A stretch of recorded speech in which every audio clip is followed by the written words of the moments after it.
Nangita ba mo kung asa dapit plastar mo tambay karong Sunday? Na ako i-suggest sa inyo. Good morning travelers, Kentot here, and naata karon dinhi sa Siargao. Bitaw naata dinhi karon sa Lagindingan, Tubahon.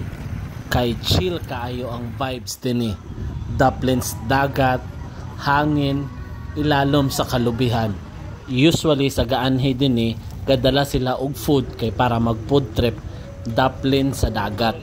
Pero if wala sa plano inyong pag-anhi dinhi, dili mag-worry kay daghan pod na maliga dinhi og pagkaon. Naa sila yung mga sudan, rice and drinks.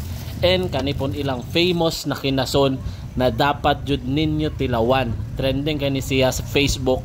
So dili gid ta magpaulahi, ato pog tilawan.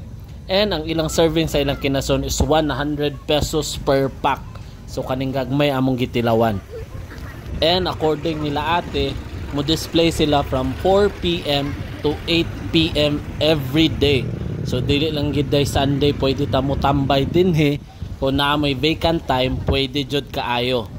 You can bring your friends and family, as makita niyo sa video.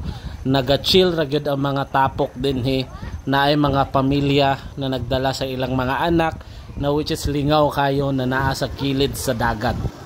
So hangtod sa sunod na Kentot Travels, kita kits travelers.